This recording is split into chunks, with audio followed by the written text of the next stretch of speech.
So hello everyone. So here we are to discuss the strategy for NDA exam, right? So NDA mass strategy, okay, mass strategy, right तो सबसे पहले ना आपको ये बात समझनी पड़ेगी कि सर इस एनडीए एग्जाम में कितने क्वेश्चन आते हैं टोटल, और फिर उस हिसाब से हम अपनी स्ट्रेटजी देखेंगे। तो देखो, अगर आप समझो इस चीज़ को, तो जो ये जो एग्जाम है बेटा आपका, इसमें टोटल 120 क्वेश्चन होंगे। ठीक है, कितने 120 क्वेश्चन। ये जो 120 क्वेश्चन हैं ये 11th और 12th मैथ्स से होंगे। ठीक है, ये आपको अच्छे से पता होना चाहिए।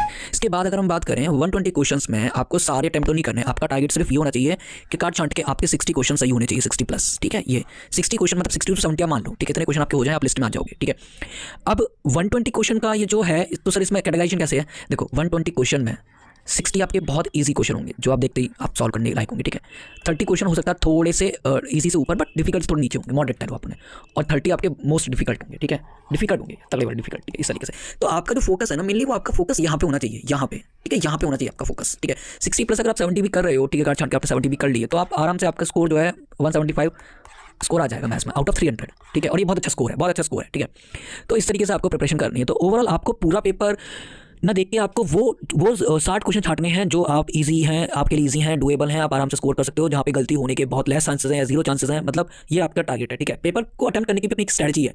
और सबसे बड़ी चीज़ की ये पैटर्न में नहीं होंगे कि इजी क्वेश्चन एक तरफ इजी क्वेश्चन, एक तरफ डिफिकल्ट क्वेश्चन, नहीं, वो आपको वहाँ पहचानना पड़ेगा। ठीक है, पहचानना पड़ेगा मतलब इन द सेंस कि अगर क्वेश्चन कोई 20-30 सेकंड में हो रहा है तो ठीक है, वो इजी क्वेश्चन है। अगर वो 1 डेढ़ 2 मिनट 3 मिनट ले रहा है तो वो डिफिकल्ट क्वेश्चन है। अगर वो 1 मिनट या 1.5 मिनट के बीच में हो रहा है तो वो मॉडरेट क्वेश्चन है। ठीक है, कोई भी चीज़ वहाँ पे ईगो पे नहीं लेनी है, क्योंकि अगर कोई भी चीज़ आप ईगो पे लोगे तो भाई सीधी सी बात है, क्वेश्चन 2.5 नंबर का है तो चाहे आप छोड़ दो चाहे कर दो, 2.5 मिलेगा। ठीक है, ये नहीं कि भाई वो क्वेश्चन बहुत डिफिकल्ट था, उसने बच्चे ने सॉल्व किया तो उसको ज़्यादा नंबर मिलेगा, ऐसा कुछ नहीं है। ठीक है, 2.5 नंबर ही मिलेंगे आपको। ठीक है, तो आपका मकसद ये होना चाहिए कि 60 क्वेश्चन आपके अगर पूरे ठीक है, पूरे आप कर पा रहे हो, ठीक है, तो आपको उस तरीके से अटेम्प्ट लेना है। ठीक है, अदरवाइज फिर आप ट्रबल में आ सकते हो। ठीक है, अब ये 60 क्वेश्चन देखो, बहुत सारे टॉपिक्स हैं जहाँ से क्वेश्चन फ्रीक्वेंट हर साल पूछे जाते हैं, या बहुत सारे ऐसे टॉपिक हैं जहाँ पे जैसे कॉम्प्लेक्स नंबर हो गया, या ये सब हम अगली वीडियो में बात करेंगे। बट अभी अपना टारगेट ये है कि हमें किस तरह से अपनी स्ट्रेटजी बनाए। तो सबसे पहले अपने को बेसिक काम करना है कि 11th एंड 12th का जो मैथ्स है, ठीक है, ये आपके टिप्स पे होना चाहिए। ठीक है, पहले आप थ्योरी कंप्लीट करो सभी की। ठीक है, थ्योरी आपकी 100% कवर होनी चाहिए। ठीक है, ये आपका होना चाहिए।